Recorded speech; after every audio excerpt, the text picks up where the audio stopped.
Vamos a abrir el libro de Romanos, capítulo 14, comenzando en el versículo primero de este texto de Romanos 14, así dice su palabra: aceptar al que es débil en la fe, pero no para juzgar sus opiniones. Uno tiene fe en que puede comer de todo, pero el que es débil solo come legumbres. El que come no menosprecia al que no come, y el que no come no juzga al que come, porque Dios lo ha aceptado. ¿Quién eres tú para juzgar al criado de otro? Para su propio amo está en pie o cae, y en pie se mantendrá, porque poderoso es el Señor para sostenerlo en pie. Uno juzga que un día es superior a otro, otro juzga iguales todos los días, cada cual esté plenamente convencido según su propio sentir. El que guarda cierto día para el Señor lo guarda, y el que come para el Señor come, pues da gracias a Dios, y el que no come para el Señor se abstiene y da gracias a Dios. Porque ninguno de nosotros vive para sí mismo, y ninguno muere para sí mismo. Pues si vivimos, para el Señor vivimos, y si morimos, para el Señor morimos. Por tanto, ya sea que vivamos o que muramos, del Señor somos. Porque para esto Cristo murió y resucitó, para ser Señor tanto de los muertos como de los vivos. Pero tú, ¿por qué juzgas a tu hermano? O también tú, ¿por qué menosprecias a tu hermano? Porque todos compareceremos ante el tribunal de Dios. Porque está escrito: vivo yo, dice el Señor, que ante mí se doblará toda rodilla y toda lengua alabará a Dios. De modo que cada uno de nosotros dará a Dios cuenta de sí mismo. Por consiguiente, ya no nos juzguemos los unos a los otros, sino más bien decidir esto: no poner obstáculo o piedra de tropiezo al hermano. La semana anterior estuvimos hablando acerca de lo que es el disgusto en las iglesias. Y una de las cosas que más disgustos ha causado es precisamente este espíritu del legalismo que muchas veces ha crecido y ha sido cultivado dentro de las iglesias. Y yo no creo que ha habido un momento de la historia de la iglesia donde este espíritu no haya estado presente en el pueblo de Dios. Cada vez que pensamos en el legalismo, la imagen que viene a nuestra mente, a nuestra memoria, es el de los fariseos, y ciertamente ellos tipifican mejor que ningún otro grupo lo que era y es el espíritu legalista. Sin embargo, yo creo que nosotros necesitamos recordarnos a nosotros mismos que cada uno de nosotros en ocasiones en el pasado ha sido fariseico, y en otras ocasiones en el presente, y probablemente ocurrirá de nuevo en el futuro. Hay momentos, hay días, hay circunstancias en las que reaccionamos con un espíritu del legalismo, y ninguna de estas cosas son del agrado del Señor. Posiblemente no sea tu estilo de vida, pero con toda probabilidad sí es algo en lo que tú y yo podemos incurrir con mucha frecuencia. Y de hecho, quizás usted está aquí oyendo esta introducción y está pensando: wow, este mensaje sí está bueno para fulano. Eso debe ser la indicación de que esa es la raíz de ese espíritu. Es la raíz del espíritu condenatorio que piensa en el otro antes de pensar primero en sí mismo cuando de crítica se trata. Y en la historia de la iglesia han habido diferentes corrientes, diferentes creencias, diferentes prácticas que claramente Dios ha establecido como pecaminosas, y otras que ciertamente no son pecaminosas, pero sobre las cuales existen diferentes posiciones de hermanos con vidas muy piadosas. En el texto que leímos hoy, en la iglesia de Roma, donde esta carta llegó, en este momento el asunto a discutirse era si comemos carne o comemos legumbres, vegetales. Si guardamos un día o guardamos el otro. Y habían posiciones divididas, y Pablo está tratando de no solamente aclarar esto, sino también de poner los hermanos en paz.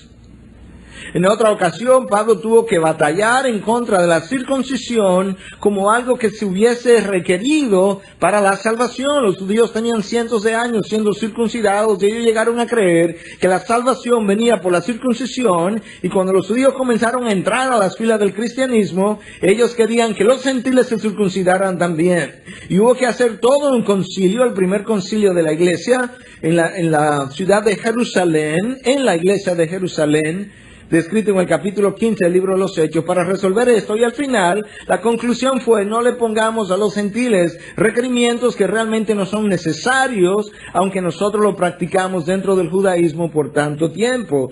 De hecho, Pablo hizo que Timoteo se circuncidara porque tenía una descendencia judía y no quería que él fuera a ser descalificado por los judíos para predicar el evangelio simplemente porque no tenía la circuncisión, pero hizo que Tito, gentil, no se circuncidara como evidencia de que esto no es necesario para esta salvación.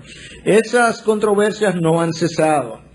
Y en la iglesia de Roma, como decíamos, habían dos grupos ahora, uno que querían simplemente ser vegetarianos y otro que aparentemente querían disfrutar de su carne, y Pablo comienza a darles algunos consejos.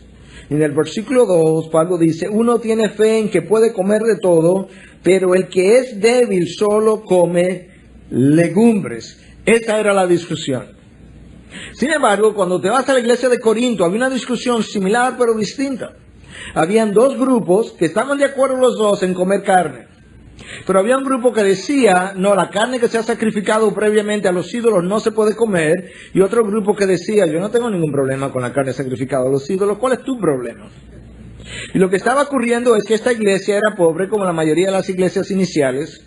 Y la sangre más barata era sangre que llegaba al mercado, producto de haber sido sacrificado a los ídolos paganos, pero era tanta la carne que no sabían qué hacer con ella, entonces la vendían a los mercados a un precio mucho más barato, y habían hermanos en la iglesia de Corinto, de escasos recursos, que le estaban escribiendo diciendo: Pablo, es que no podemos comprar otra carne.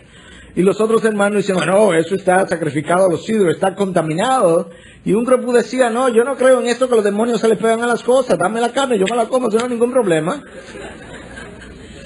Y Pablo le dice a los hermanos: hermanos, si tu conciencia está tranquila con esta carne, te la comes. Pero si tú estás en presencia de un hermano que objeta tu práctica por causa de su conciencia débil, no te la coma, abstente. No hacemos nada para beneficio propio. Y te das cuenta cómo las situaciones han ido cambiando, pero hoy en día nosotros tenemos también asuntos controversiales de los cuales queremos hablar a lo largo de este mensaje. En la iglesia de Roma había otra controversia que no era exclusiva de la iglesia de Roma: si guardamos un día o guardamos el otro. Y se estaban juzgando mutuamente. Uno decía: no, este día hay que guardarlo, otro decía: no, este día no hay que guardarlo. Y el versículo 5 del texto que yo leí hoy dice: uno juzga que un día es superior a otro, otro juzga iguales todos los días, cada cual esté plenamente convencido según su propio sentir. Esa controversia no ha cesado hasta el día de hoy. Tenemos hermanos fieles, piadosos, que pertenecen a una tradición cristiana que entiende que en el día de reposo, en este día, después de adorar al Señor, no debiera haber ningún tipo de diversión, y usted no pudiera ir ni siquiera a un restaurante, y se van a sus casas y reposan, y muchos de ellos son piadosos y son fieles. Y entonces otro grupo, como quizás el que viene a esta iglesia, quiere juzgar a esos hermanos porque lo practican de esa manera. Nosotros entendemos que no hay un asidero bíblico para hacerlo de esa forma, y entendemos que sí, que es prioridad el hecho de que tenemos que honrar a Dios en este día, que es prioridad el descanso, que nosotros no debiéramos trabajar en este día, pero entendemos que la recreación puede ser parte de nuestro descanso y no tenemos ningún problema con eso. Pero entonces otros hermanos nos critican a nosotros y nos acusamos mutuamente de que no estamos observando el día como nosotros entendemos que debe ser observado. Y lo que Pablo le está diciendo a los romanos es lo mismo que Pablo pudiera decirnos hoy: hermanos, ya no nos acusemos unos a otros, cada cual esté plenamente convencido en su conciencia de la manera como va a observar el día. Pero esa no es la única controversia de hoy en día. Hay hermanos piadosos, fieles, a quienes amamos, que entienden que la adoración no debe ser de la manera que la hicimos hoy, que debe ser solamente con himnos y un órgano y un piano. Y sabes una cosa, yo no sé usted, pero yo le amo profundamente. Hay otros que, como nosotros, pensamos que no podemos usar música contemporánea y otros instrumentos porque lo sagrado, aquellos hermanos piensan que es irreverente hacerlo de otra manera, y nosotros entendemos que lo sagrado no está en el himno porque no es algo infalible inspirado por Dios, ni está en el instrumento, De hecho, la iglesia primitiva celebró y adoró sin órgano y sin piano. Cuando a Martín Lutero se le ocurre introducir el órgano, fue un escándalo. Nosotros entendemos que no, que lo sagrado no está ahí. Lo reverente tiene que ver con la actitud de tu corazón y con lo que hagas con la música. Sin embargo, los que están de este lado muchas veces, con su música tradicional y múltiples instrumentos, critican a los otros hermanos pensando que su adoración es aburrida, y de esa misma forma que entendemos que lo sagrado no está en el instrumento, de esa misma forma el gozo del Señor no está en los instrumentos tampoco. Ellos pueden disfrutarlo, gozarse en la presencia de Dios, adorarle reverentemente y tener una experiencia de adoración tan rica, tan abundante como la tuya y la mía. Y lo que necesitamos es entendernos, amarnos, saber lo que es bíblico y saber lo que es preferencia. Y aquello que es preferencia, simplemente decir, bueno, hermano, yo prefiero hacerlo de esta manera. Esas no son las únicas áreas de controversia, hay muchas más, pero yo me voy a limitar a esa manera de ilustración. Lo que yo quiero hacer ahora, en el resto del tiempo, es tomar el texto que leímos hoy y usarlo para ver cuáles son las enseñanzas que el apóstol Pablo, inspirado por el Espíritu de Dios, nos dejó para que nosotros podamos juzgar las diferentes maneras y formas que son controversiales y que no nos debieran llevar a tener este espíritu de legalismo y de crítica y de condenación de uno hacia el otro. En primer lugar, nosotros tenemos que recordar que todos nosotros estamos en estadios diferentes de maduración y de santificación. A nosotros se nos olvida de ese cuando tenemos 5, 10, 15, 20 años en la fe cristiana, cuando ya hemos perdido el interés en una serie de cosas que ya no hacemos pero que sí hicimos. A nosotros se nos olvida por el proceso que hemos pasado y pensamos ahora que aquel hermano que tiene 6 meses en la vida cristiana le juzgamos y decimos, pero ¿cómo es posible que es cristiano? Mira lo que está haciendo. Tú tienes 20 años de historia en el Señor, Él tiene 6 meses.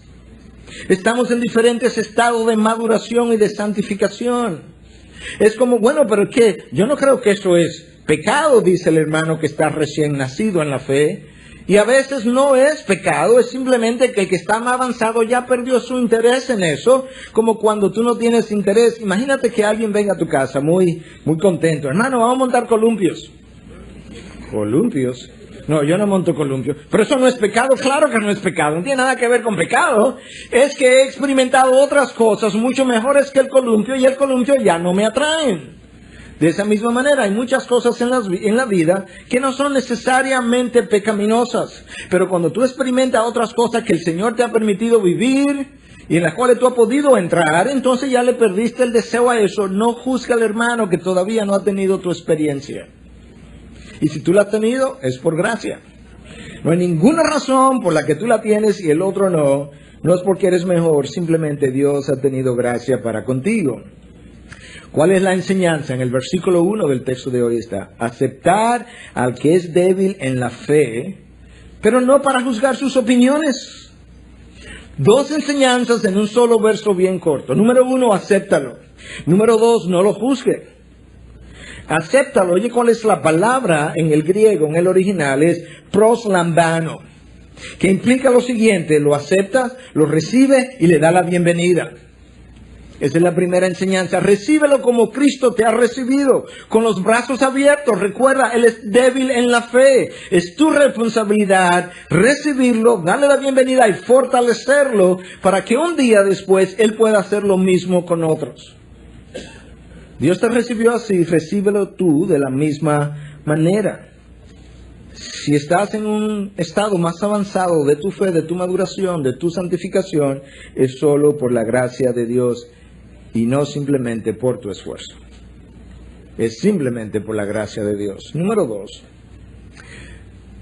Nota cuál debe ser nuestra responsabilidad y nuestra posición al recibir al hermano débil en la fe. Todavía en el versículo 1, no juzgue sus opiniones. Pastor, pero eso quiere decir que todo lo que el hermano débil en la fe hace, entonces hay que aplaudírselo. No, eso no es lo que este texto está diciendo. Lo que este texto está diciendo es que en aquellas áreas como comer carne y legumbres, como es un tipo de adoración a otro, guardar el día del Señor de una manera u otra, y múltiples otras áreas como esa, que no juzgues a tu hermano, y sobre todo si él es de los más débiles. Oye lo que dice el versículo 3 como enseñanza: el que come no menosprecia al que no come, y el que no come no juzgue al que come, porque Dios lo ha aceptado. ¿Te das cuenta de cuál es la razón? Es que si Dios lo ha aceptado, ¿quién eres tú para no aceptarlo? Si Dios le recibió de la manera que lo recibió y lo hizo su hijo cuando éramos sus enemigos, ¿quiénes somos tú y yo para ahora que Dios lo ha hecho su hijo decir: no, con ese hijo de Dios yo no como, ni me junto, es más, ni cerca de él quiero estar? La palabra no menospreciar, el texto dice no menosprecie. Esa palabra menospreciar en el original es exoteneito. Exoteneito, suena casi dominicano eso. ¿Qué significa? Mirar al otro como inferior, lo que implica que yo me miro como superior. Tan pronto yo miro a otro como inferior, ya yo me miré como superior. ¿Sí o no? Porque no lo puedo hacer de otra manera. Implica darle poco valor, darle poca importancia a ese otro. Y el texto dice: no le dé poca importancia. No lo mire como inferior. Aunque tú tengas una fe más madura, más débil, esa no es la manera como Cristo te ha visto a ti. En tercer lugar, nota cómo Dios no nos ha dado el derecho de juzgar. Oye lo que dice el versículo 4. ¿Quién eres tú para juzgar al criado de otro? Para su propio amo está en pie o cae, y en pie se mantendrá, porque poderoso es el Señor para sostenerlo en pie.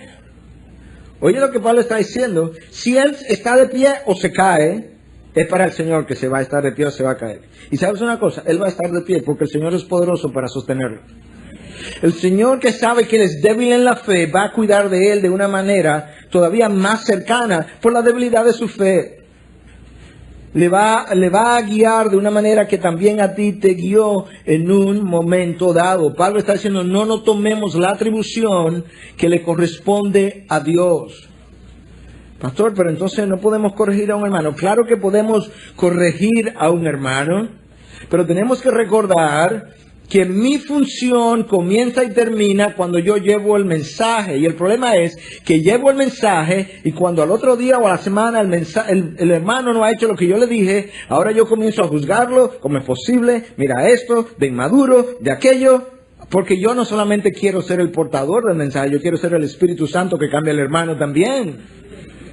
Y Dios dice: no, ¿quién te ha dado ese lugar? Tú eres un portavoz, tú eres un micrófono. Tu misión comienza cuando yo comienzo a hablar y termina cuando yo dejo de hablar, y el resto es mi trabajo. ¿Te puedo contratar de micrófono? No. Pues entonces yo contrato a otra persona que quiera hacer micrófono.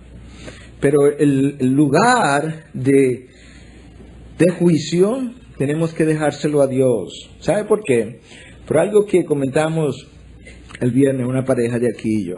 Y me vinieron a ver, por H por R, involucrados con otros hermanos de aquí mismo. No pasó nada del otro mundo, pero se habían sentido un poco dolidos, un poco heridos. Y yo les decía: mira, yo no creo que hubo ninguna intención de eso, pero en nombre de ellos, de la iglesia, si tú quieres, te pido perdón. Y entonces ellos me decían: ¿sabe qué, pastor? Que esto para nosotros era muy grande. Y el corazón del ñame, nada más lo sabe el cuchillo. Yo le decía: ¿sabe qué? De ese ñame. Pero el corazón de este ñame que está involucrado, nada más lo sabe ese cuchillo.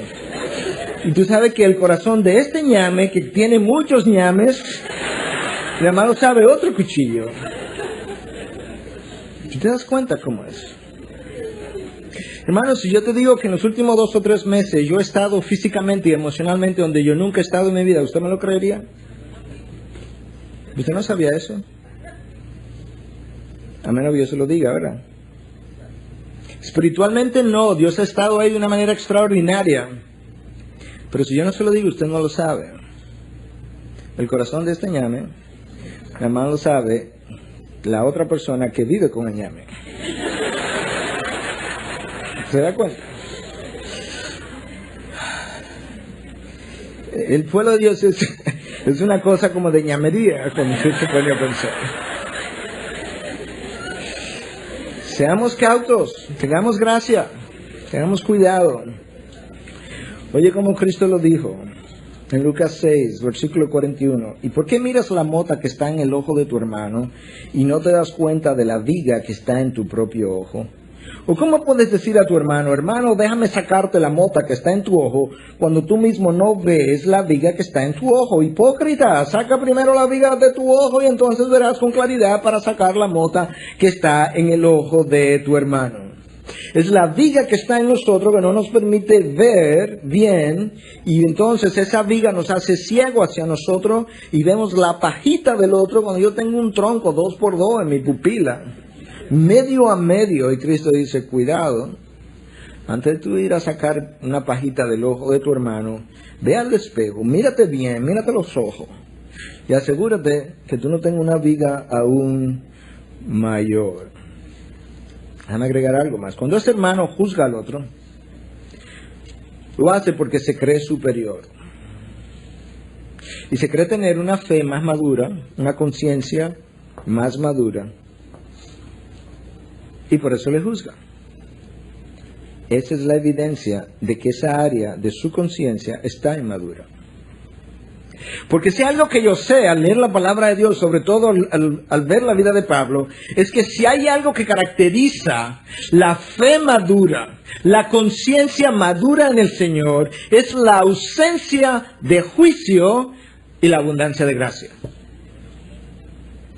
La ausencia de juicio y la abundancia de gracia. Capítulo 8, libro de Juan, los escribas, los fariseos, traen a esta mujer agarrada en adulterio, lista para apedrearla. Y Cristo se baja, usted conoce la historia, y comienza a escribir en el suelo, en la tierra.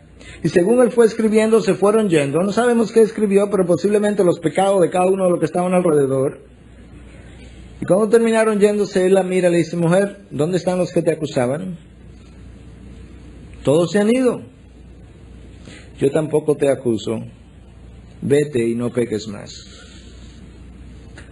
Si hay algo que caracteriza la imagen moldeada a la imagen de Dios, es la abundancia de gracia y la ausencia del espíritu de juicio.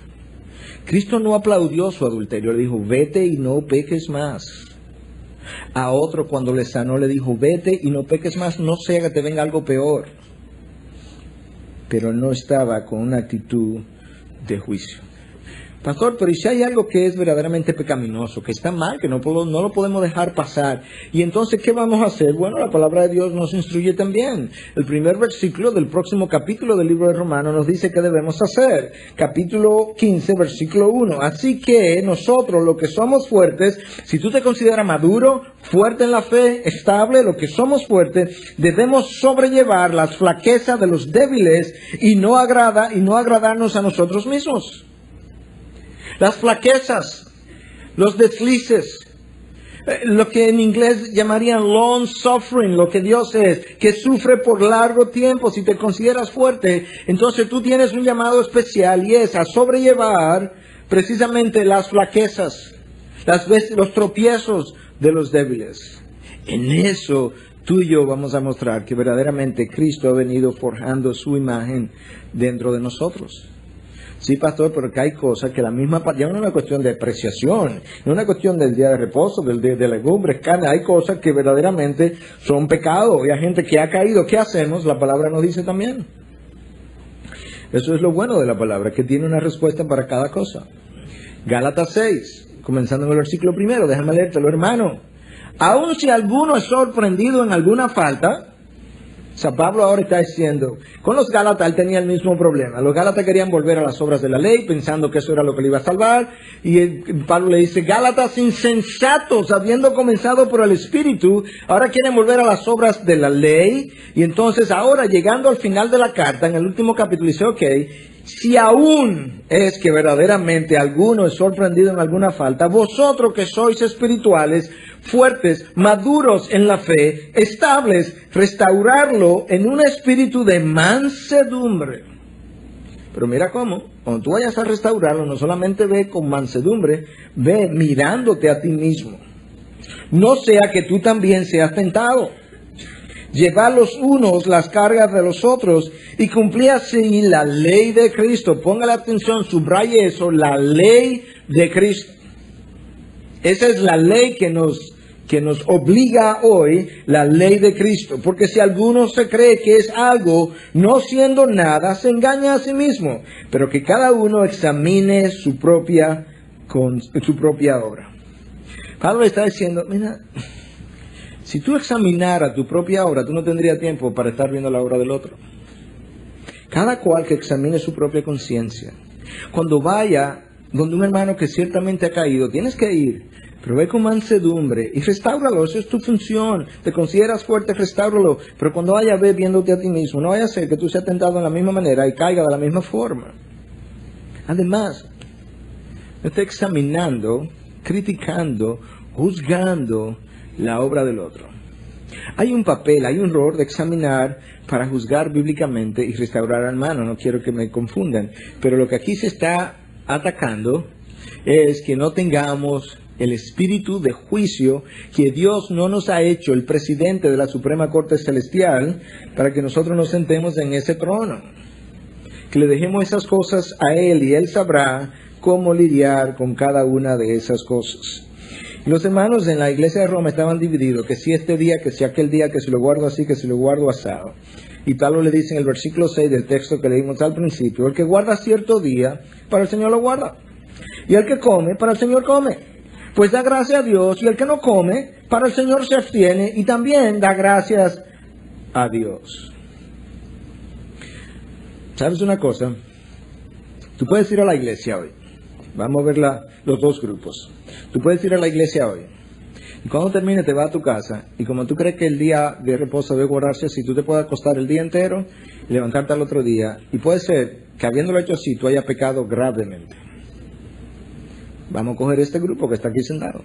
Tú vienes a la iglesia, disfruta de la oración con música contemporánea, te vas a un restaurante porque tú piensas que eso no es nada malo, ora antes de la comida, pasa el resto de la tarde y cuando te acuestas puede ser que tú hayas pecado gravemente. La fiebre no está en la sábana, no es en lo externo donde está el meollo del asunto, es en lo interno. El apóstol Pablo decía, ya sea que tú comas o bebas, hacerlo todo para la gloria de Dios. Y ayer le hablábamos anoche al grupo de universitarios, me dieron un título de un libro de John Piper que se llama Cómo tomar jugo de naranja para la gloria de Dios. Y hablamos por más de una hora de cómo hacer eso. Y la enseñanza, la conclusión era una meditación, realmente era sumamente corto lo que Piper tenía que decir ahí. Pero la conclusión era que todo lo que tú hagas que no sea para la gloria de Dios es pecado. Pregunta, ¿tú lees el periódico para la gloria de Dios? Yo no digo que no lo leas, debe estar enterado. ¿Tú ves televisión para la gloria de Dios? Tú la puedes ver, pero hay una manera de hacerlo. ¿Te tomas un jugo de naranja para la gloria de Dios? Hay una actitud de agradecimiento continuo, un reconocimiento del Creador hizo las naranjas. Hablamos de cómo hay que ir a la universidad a estudiar para la gloria de Dios. Y cómo yo puedo ir a la universidad, ser cristiano, venir a la iglesia, pertenecer al coro y no estudiar para la gloria de Dios. Porque cuando me quejo de la universidad que tengo que ir, que no tengo un carro como yo lo quiero, del color que yo quiero, del año que yo quiero para ir a la universidad, yo estoy dejando de reconocer que en primer lugar hay gente que nació en la jungla donde no hay ni siquiera un alfabeto y tú pudiste haber nacido allá y no aquí.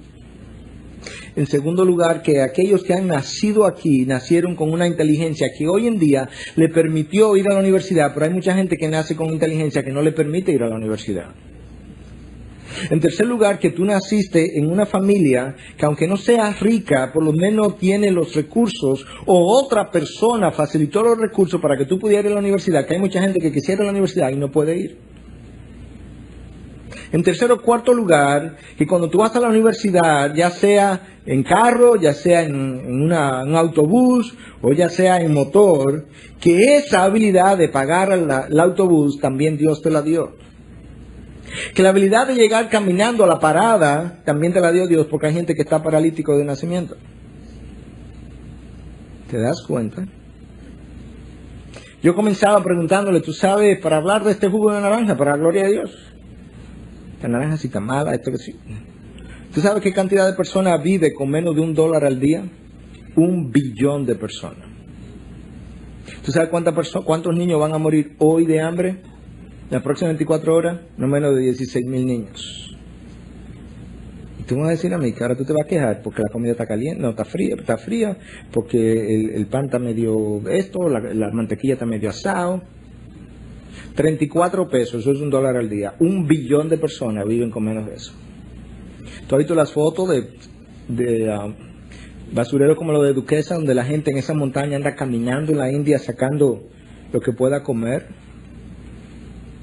Tú nunca ni siquiera has tenido que pensar en la posibilidad, no solamente de ir a la montaña de basura, de ir al colmado quizás. Entonces, eso nos habla a nosotros de cómo cosas importantes no las hacemos para la gloria de Dios y mientras tanto vivimos criticando al hermano, condenando al hermano, cuando yo debiera comer y beber para la gloria de Dios. Aquí está la razón por la cual todo debe ser hecho para la gloria de Dios. En el texto de hoy, versículos 7 y 8. Porque ninguno de nosotros vive para sí mismo y ninguno muere para sí mismo.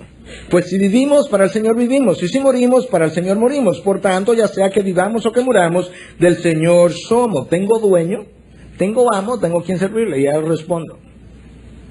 Y esa es la razón para que yo no esté pasando juicio de uno sobre el otro.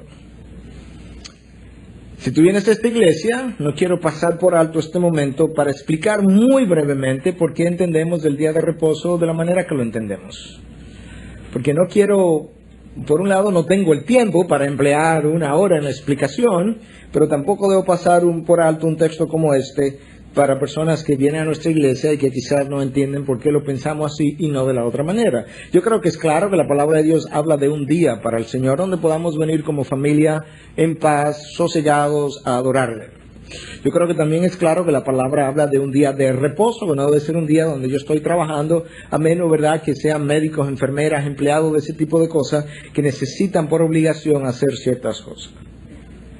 Pero en esos casos, ahora, ¿qué es lo que la palabra de Dios enseña con relación al día de reposo que nos da a nosotros el entendimiento que no estamos sujetos a las mismas regulaciones del Antiguo Testamento? Te voy a leer 2 pasajes rápidamente. Uno del libro de Gálatas, precisamente porque era una iglesia donde esto se estaba debatiendo y donde uno querían guardarlo de una manera y otro querían guardarlo de otra manera. Y como eran judíos y venían de ese transformo judaico o del judaísmo, ellos estaban muy propensos a guardar estas cosas. Y en el capítulo 4, versículos 9 al 11, oye lo que Pablo dice. Pero ahora que conocéis a Dios, o más bien que sois conocidos por Dios, ¿cómo es que os volvéis otra vez a las cosas débiles, inútiles y elementales, a las cuales deseáis volver al estar esclavizados de nuevo? Versículo 10, escúchame. Observáis los días, los meses, las estaciones y los años. Temo por vosotros que quizás en vano he trabajado por vosotros. ¿Por qué? Porque todavía insisten en observar los días, los meses, las estaciones y los años como si estuvieran bajo la misma ley anterior. Es en ese libro de Gálatas, capítulo 6, donde Pablo les habla, y yo se lo mencioné ahorita, de la ley de Cristo. No es otro Dios. Pero usted está en contra de los mandamientos del Antiguo Testamento. No, de cada una de las cosas que se conforman a la ley moral de Dios. No lo estamos. Pero es claro, a la luz del Nuevo Testamento, mira lo que dice la carta a los Colosenses, capítulo 2, versículo 16 y 17. Por tanto, que nadie se constituya en vuestro juez con respecto a comida o bebida, en cuanto a día de fiesta o luna nueva o día de reposo, cosas que solo son sombra de lo que ha de venir, pero el cuerpo pertenece a Cristo. Quedaron atrás. Y ahora, la misma actitud que había en Romanos existe hoy, y el mismo consejo de Pablo debiéramos darlo hoy. El que lo guarda de una manera, para el Señor lo guarda, y Él es del Señor. Si vive o muere es del Señor. Amén. Tú le amas, le quiere, le respeta y se lo celebra también. El que lo guarda de otra manera, pero que lo guarda, no liberalmente, pero de una manera distinta como tú lo entiendes, a Él también lo aprobamos, le amamos, le respetamos y somos parte del mismo cuerpo. En quinto lugar, notemos el peligro en el que incurrimos cuando comenzamos a pasarnos juicio el uno al otro. Versículo 10 del texto de hoy. Pero tú, ¿por qué juzgas a tu hermano? O también tú, ¿por qué menosprecias a tu hermano? Porque todos compareceremos ante el tribunal de Dios. El versículo 12, de modo que cada uno de nosotros dará a Dios cuenta de sí mismo. La actitud interna que nadie conoce de juicio, de crítica, de condenación, tú vas a dar cuenta de eso ante el tribunal de Cristo y yo también. De manera que tengamos cuidado, que no es solamente cómo hicimos esto, cómo adoramos, cómo guardamos, es lo que yo sentí, pensé, juzgué del otro. Eso tendrá que pasar ante el tribunal de Cristo. Hermanos, no se nos ocurra a nosotros, por lo menos de hoy en adelante, pasar juicio, como dicen, ¿verdad? Nunca jamás sobre alguien que guarda el día de reposo diferente a como usted lo hace. Y no se nos ocurra nunca jamás pasar juicio sobre un hermano que tiene una adoración diferente a la suya. El Señor es el juez. Y no va a juzgar la forma ni lo externo, va a juzgar lo interno y el contenido y la esencia. Ahí es donde el Señor va a coger el corazón y lo va a poner en la balanza y va a ver, esto que me adoraron de formalismo o de en espíritu y en verdad. Y esto que me adoraron con música contemporánea, ¿lo hicieron en reverencia o hicieron un bonche de todo este nuevo música e instrumentación? Él es el que va a poner esos corazones en la balanza. Y al final, Él es que va a saber cómo luce cada uno de nosotros y cuánto pesa. Y yo les sugiero que no pesamos mucho, no somos bien livianos en esa balanza. Número 6. Procura no ser piedra de tropiezo. Eso está aquí también en el texto de hoy, versículo 13. Por consiguiente, ya no nos juzguemos los unos a los otros, sino más bien decidir esto, no poner obstáculo o piedra de tropiezo al hermano. ¿Qué quiere decir Pablo con que ya no nos juzguemos? Ya, está bueno. Terminamos. Él está hablando a los romanos, ¿verdad? Esta es una iglesia mixta de judíos y gentiles. Los judíos están con los gentiles. Los gentiles quizás estaban agitos con este judaísmo que estaba dentro de ellos. Y Pablo dice, ya pasó la ley, ya estamos en un solo cuerpo. No nos estemos juzgando los unos a los otros. Más bien, si tú entiendes que esto es un obstáculo para tu hermano, pues no lo haga por él. La carne sacrificada a los ídolos, a tu hermano le molesta, no te la come otro día. Hoy tú tienes que salir con este hermano, pues come otra cosa. El fin de semana que viene sal con otro hermano y te come tu carne. Tan sencillo como eso.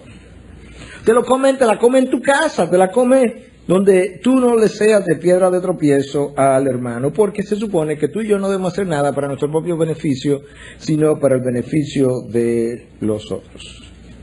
Esto va a llevar a tu hermano a la crítica, no lo haga. Lo va a llevar a la ira, no lo haga. Lo va a llevar al juicio, no lo haga. Tú eres más maduro, tú te puedes abstener de eso. Tú no vas a dejar de vivir porque un día no comas carne, ni una semana. Total, como si fuera el plato del cielo. La manera en que, para traer todo esto todavía una aplicación aún más práctica, si esto no ha sido lo suficientemente práctico, pero para hacerlo de esta manera, escúchame, tú y yo no estamos exentos de estas actitudes legalistas. Es posible que tú no tengas un estilo de vida legalista. Es posible que si examinamos tu vida tengamos que decir, no, él no es un legalista. Pero, con toda probabilidad, todavía en el estadio en que tú y yo estamos, de madurez, puede ser que en ocasiones, dadas circunstancias en las que me veo involucrado, que en ese momento juzgué de una manera más con el espíritu de legalismo que con el espíritu de gracia. Y eso es lo que yo quiero ver, cómo luce ese espíritu. De manera que le estoy hablando a todos, no le estoy hablando a personas que viven un estilo legalista, aunque le estoy hablando a ellos también, le estoy hablando a todos nosotros. Y me sirve de recordatorio a mí que lo estoy diciendo también. Entonces estas son las cosas que quiero recordar. Número 1, en el corazón legalista hay una ausencia de gracia frecuentemente hacia sí mismo y hacia los demás. ¿Qué yo quiero decir con eso? Que muy frecuentemente cuando esos hermanos pecan y caen, se condenan duramente, tienen dificultad en perdonarse a sí mismos y lo mismo es proyectado cuando otros caen y pecan. Lo condenan duramente, severamente y tienen dificultad en perdonarlos porque ellos ni siquiera han aprendido a perdonarse a sí mismos. No han aprendido a ver estas cosas a través de los ojos de gracias de Dios. Esto no es libertinaje, esto es Biblia. Eso es lo que la Biblia nos enseña. Número 2, esa persona frecuentemente es ciega hacia sus propias faltas y magnifica la falta de los demás. Cristo lo dijo, este es el ejemplo de la viga y la paja. El que tiene la viga en el ojo, Cristo está hablando, estaba ciego hacia su viga, pero él magnificaba la paja en el ojo del hermano. Eso es frecuente en ese espíritu de legalismo que tú y yo podemos tener en cualquier momento. Aún después de haber madurado, tenemos que cuidarnos. Claro que en la medida en que maduramos lo hacemos menos, en la medida en que maduramos pues esas cosas se van quedando atrás, pero son típicas de ese corazón. Número 3, frecuentemente la persona con ese espíritu legalista, por lo general es muy task oriented, muy orientado hacia las tareas. ¿Y por qué eso es importante verlo? Porque frecuentemente esas personas, al ser tan orientadas hacia las tareas, hacen tareas que cuando ellos no ven a otros haciéndolas, entonces le critican y lo condenan. Yo no estoy en contra del devocional, no estoy en contra de leer la palabra, no estoy en contra... Pero cuando el hermano no lo hace, Dios tiene que juzgarlo. Yo puedo ir donde el hermano y decir, tú tienes que hacer eso, tienes que orar, tienes que leer la palabra. Y cuando yo no lo esté haciendo, tú tienes una responsabilidad conmigo, decirme, hermano, ven, tú tienes que hacer esto, tienes que hacer aquello. O ir a la iglesia, o venir a la reunión de oración. Todo eso es importante. Dios no tiene ningún problema con eso. De hecho, Dios quiere que lo hagamos. Lo que Dios no quiere que exista es la actitud y el sabor condenatorio cuando vamos a corregir. Porque ya ahí pasamos de un lado al otro. Número 4, y recuerda también, quizás las tareas hacia las cuales tú estás orientado no son las tareas hacia las cuales este otro hermano está orientado. Y quizás cuando él mira tus tareas y mira la suya, quizás él está pensando, sí, pero él o ella no está haciendo esto que yo sí hago. Número 4, ese espíritu legalista tiende a ser muy crítico. Muy crítico de los demás, de las circunstancias, y muchas veces condenan aquello o aquellas cosas o aquellas personas que no lo hacen sentir cómodo. Yo lo he ilustrado aquí 1000 veces y lo voy a volver a ilustrar de la misma forma. Si usted me invita a esta iglesia a predicar, yo soy un pastor de otra iglesia, y usted no me dice nada, yo vengo en camisa, sin corbata ni saco, y me encuentro con que todos los hombres aquí tienen saco y corbata. Cuando yo entro, yo me siento incómodo. Como me siento inseguro, yo lo critico a todos y comienzo a decir, esto es increíble, en un país tropical, ¿quién ha visto que uno se pone saco y corbata para ir a la iglesia? Estos son gente legalista, estas son gente que lo que le importa es el que dirán y seguro para lucírselo. Sin embargo, si yo hubiese venido con mi saco y mi corbata, nada de eso se me ocurre pensarlo. La única razón por lo que eso salió fue porque al entrar me sentí inseguro. Y esas cosas nos vuelven de esa manera. Y hay personalidades que son muy así. Yo le he hecho el cuento a algunos de ustedes del individuo que tenía un amigo que nada lo podía, él no podía aplaudir nada, aprobar nada, celebrar nada, todo lo criticaba. Y el amigo estaba cansado de él. Y un día consiguió un perro que estaba de venta, que caminaba sobre las aguas. Un perro cazador. Y él dijo, ya si mi amigo llegó donde iba a llegar. Yo voy a salir a cazar con este perro. Yo voy a ver si él va a encontrar también una falta con este perro. Entonces salieron a cazar. Y le pasó un pato por el frente y el pato cae al agua. El perro sale corriendo. Cuando llega al lago, se tira caminando, agarra su pato, se devuelve, se lo lleva a su amo. El dueño le dice a su amigo, hey, ¿viste qué perro me he tirado? Y dice, ¿cuál es el problema con tu perro? No sabe nadar.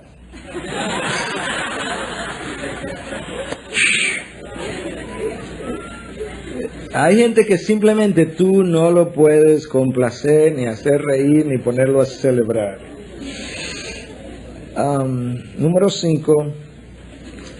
El espíritu legalista con frecuencia usa su propio estándar para juzgar a otros.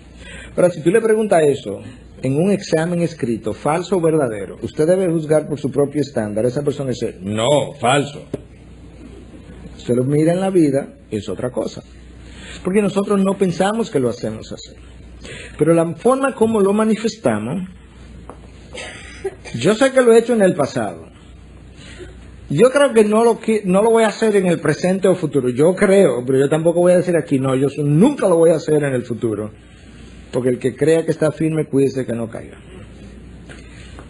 Pero muchas veces decimos, no, yo no haría eso. Sí, pero ¿quién ha dicho que tú eres el estándar? Puede ser que tú no lo harías. Pero esa no es la pregunta. La pregunta no es si tú lo harías. La pregunta es si la palabra lo prohíbe, si Cristo lo haría, si hay otro cristiano también maduro que a lo mejor sí lo harían. Quizás tú no lo harías porque no es tu forma, no es tu temperamento, es cuestión a veces de preferencia, no es tu estilo, quizás no fue la forma como te criaron, no es lo que piensas, y pues todo eso puede ser, pero la frase yo no lo haría así es la evidencia de que estoy juzgando por mi estándar. De lo contrario, no hablaríamos así. Yo filtré la experiencia, lo puse a través de mi entendimiento y juzgué con el yo. Tenemos que ver si la palabra lo permite o no lo permite. Número 6. El espíritu legalista no reconoce la individualidad de los llamados.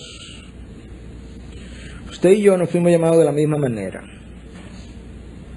Tenemos un mismo estándar, ¿cierto? Pero hay una individualidad en el llamado de cada uno. Dios llama a Pedro y le dice, yo quiero que sea apóstol de los judíos. Llama a Pablo y dice, tú vas a ser apóstol de los gentiles. Llama a Hudson Taylor y lo manda para el campo misionero y él se deja crecer una cola de cabello hasta la cintura, porque ese era el estilo en ese momento y en esa cultura, y él entendía, la intención del corazón es lo que va a ser juzgado, él entendía que él podía ser mejor aceptado de esa manera. Ahora, si yo vengo aquí en meses subsiguientes con una cola a la altura de la cintura, lo cual no puedo por mi cabello, pero si yo pudiera, eso sería escandaloso en este contexto, yo estoy de acuerdo. Pero hay una individualidad del llamado.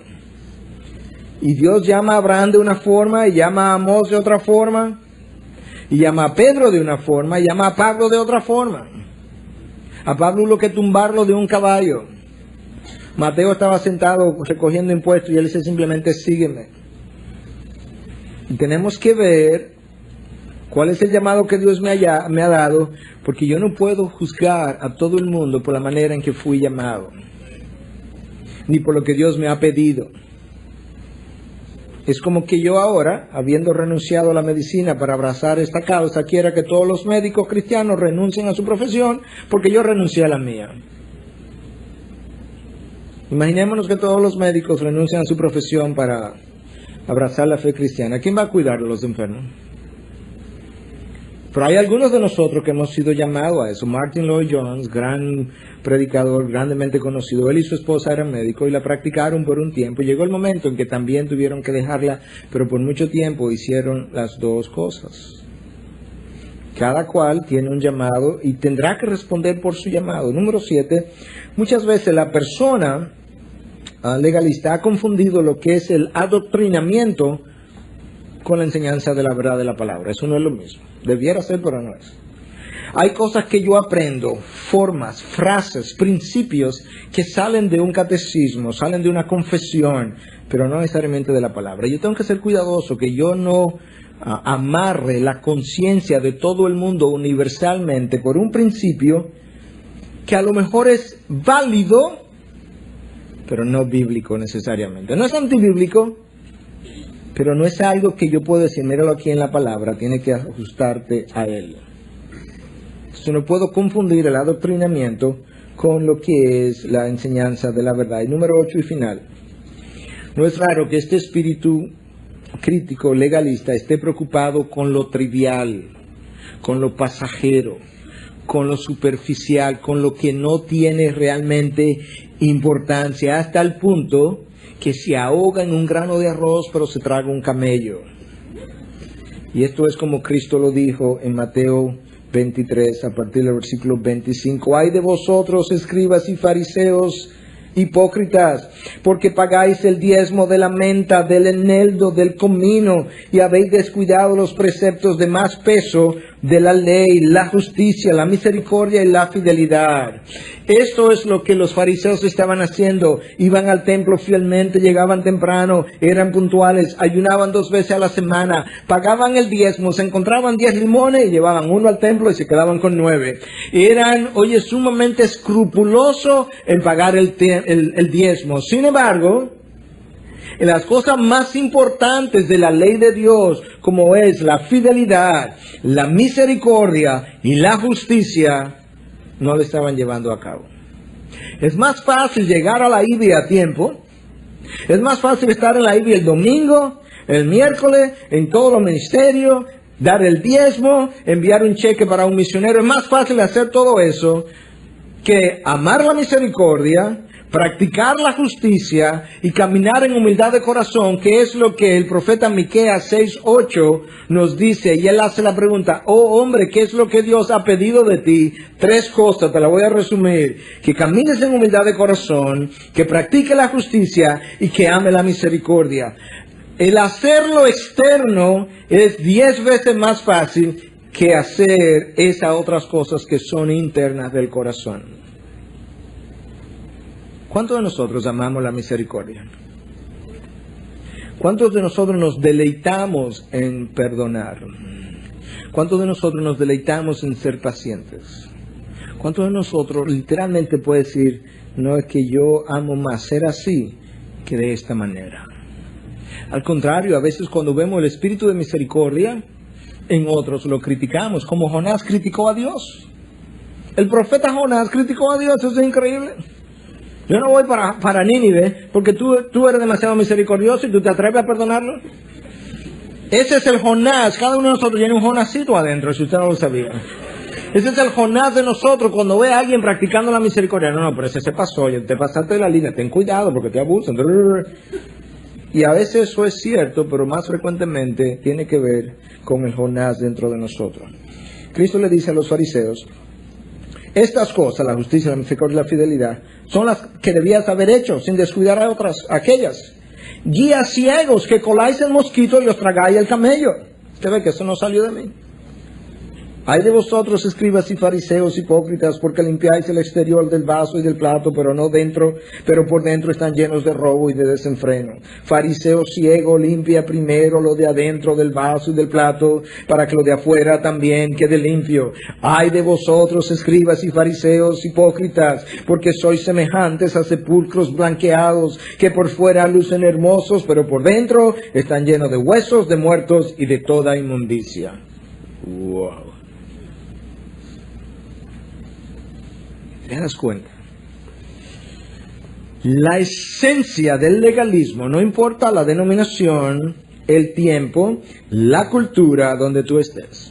La esencia del legalismo es preocupación y conformidad con lo externo a expensa o en presencia del descuido de lo interno.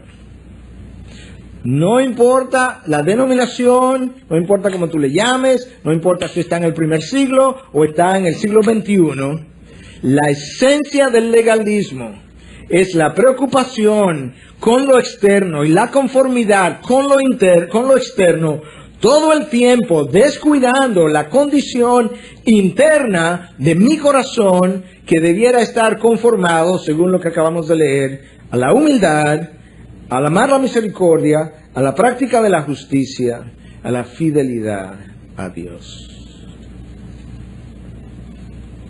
Esa es la iglesia que Dios quiere. La razón por la que estamos predicando estos sermones no es porque queremos la iglesia perfecta. Si usted cree que esta era la iglesia perfecta, el día que usted se unió a ella dejó de serlo. Esta no es la iglesia perfecta. La iglesia tiene fallas, tiene errores, sus líderes también, todos somos falibles, pero nosotros queremos hacer el mejor esfuerzo hasta donde nuestra fortaleza o fuerza humana nos permita, y la sabiduría que Dios nos dé nos permita de tratar de conformar la iglesia lo más cercano posible a lo que Dios ha dicho en su palabra. Y tú tienes que ayudarme, porque solo ni yo ni todo el liderazgo lo puede hacer, porque la iglesia somos todos nosotros. Y en la medida en que oímos estas cosas y la entendemos como palabra de Dios y la abrazamos y las practicamos, en esa misma medida la iglesia se está conformando a esa imagen. Y no queremos ser la iglesia que todo el mundo apruebe, ni la iglesia que todo el mundo quiere ver, ni la iglesia donde todo el mundo quiere venir. Aunque así ocurriera, eso no es la iglesia que queremos ser. Queremos ser la iglesia que honre a Dios, que complazca a Dios, que le haga sonreír, que refleje su imagen, que refleje su estándar, que practique la verdad con gracia, que pueda estar llena, como Cristo, de gracia y de verdad. Y eso es algo que tú y yo tenemos que cuidar todos los días, porque el día menos pensado, yo me desbalanceo, tú te desbalanceas, y cuando tú me veas desbalanceándome hacia un lado, por favor ven y ayúdame a balancear la vara, porque eso no se hace un día y ya para siempre. Eso hay que caminar continuamente, como el malabarista en la cuerda floja, continuamente con una vara en esta forma. Si usted ha visto el malabarista, él no camina toda la cuerda derechito sin nunca irse de un lado para el otro. Esa es la vida cristiana, es una línea fina donde tú tienes una vara que de este lado dice verdad y de este lado dice gracia, y tú la agarras y tú caminas esa cuerda, y un día tú estás así como el malabarista y tienes que volver otra vez para el otro lado y tienes que caminar así.